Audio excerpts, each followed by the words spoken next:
we're basically just gutting this denture out. We've added a lot of hydroxylapatite, and we don't want the denture to press on any soft tissue with hydroxylapatite underneath, or it will die. So I'm beveling this out very heavily, especially on the palate. We've got a framework under there that we've got to accommodate.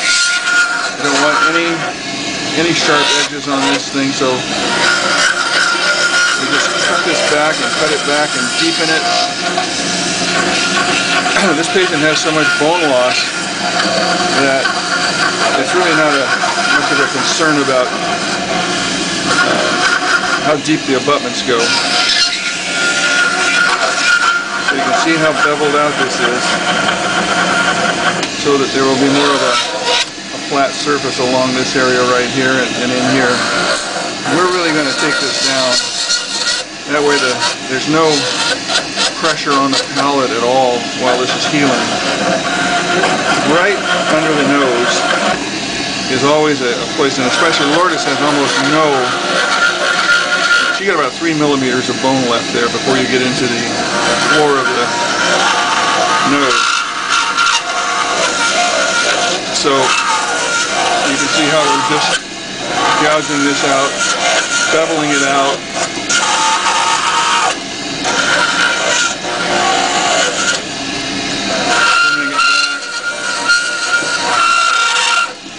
We're going to make it look a little bit more like an implant overdenture here, which it will certainly become. This area hasn't been beveled, so we're going to take that back sharply. As these get thinned down, you got to watch out that you don't put cross pressure on this and break it.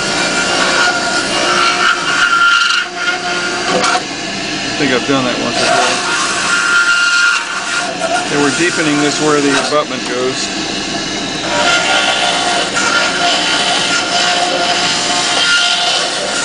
That one post came out of the gum about 4.5–5 millimeters, so I've got to make an accommodation for that. This is also a place we don't want any pressure on the tissue, like in the tuberosity area, so we're really working it over.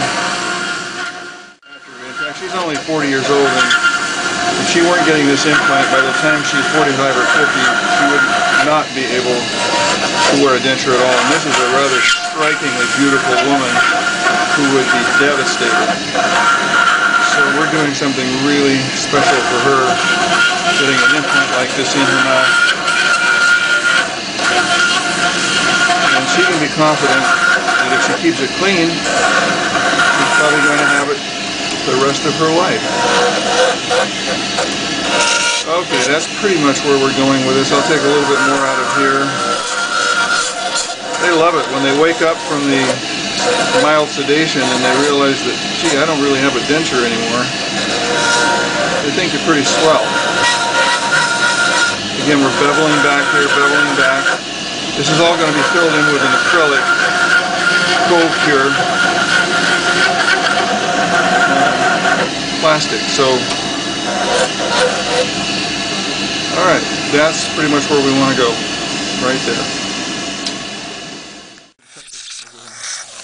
Start cutting. Probably. Yeah.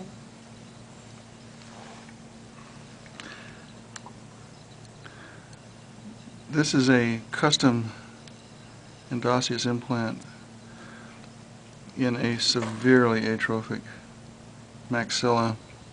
This is the post-op. How many days is this now? 10. 10 days. Sutures haven't fully dissolved, but the tissue, can you see the tissue? Close a little bit, Lauren. Close. Close. Close a little more. Thank you. We've got very excellent initial healing here. Primary closure everywhere. It's a little healing coagulum in this area, but a little bit of bleeding. Open some for me now. Throughout gut plain sutures, very nice. It just dissolves away and it doesn't cause any pain when you remove them. So this maxilla, there's about 3 millimeters of bone below the nasal antrum, right in this area here. And let me have that Here's the metal handled mirror. We always like to tap on these to see what they sound like. We've got bone to bone. There's a sinus back there, gives it a little different quality of sound. But the implant is in very, very good contact with bone. The fit on the initial fit was really good.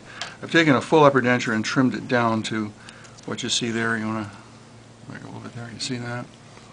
Good. Anything else, Jen? There's one last one. Thank you. Eagle Eye Jennifer. That's what I pay her for right there. Okay. Now, again, on this, what I've done is added some white acrylic to the posterior teeth from the premolar back, and you'll see in a moment why I did that. Stay open, please. See if we can find those abutment holes. There we go. Now bite all the way together, please, Lourdes. But you want to notice that there is no contact on these anterior teeth. The discrepancy from the incisal edge here to where the bone is back up in here is very significant. It might be 8 to 10 millimeters. That would put a tremendous torquing force on this implant if we had contact out in here and not back here. So this spacer is essential for the initial healing because it puts all the forces going up into the body of the implant and into the zygomatic process area and into the palate. None of the forces are being exerted into this area where there could be a lot of torquing. Also, looking up into here, that's been trimmed back dramatically. There's no sore spots or decubitus ulceration anywhere because this prosthetic, the initial denture, has been reduced in every area so that and rounded out. When we delivered it, this formed a natural kind of a round here. So the tissue, as it expands and swells, is not impinged anywhere. Open really wide, please. Can you see up here, Chris? Get in there. Can you see in there? Tilt your head way back, please. Way, way back, and open it really wide. Thank you. And here we don't have any impingement or anything. The roof of the mouth is open. Okay, Lourdes, bite down hard. This is going beautifully. Thank you. This implant's been in a few weeks now, and I want to tap on it. Just back up, please. Back up.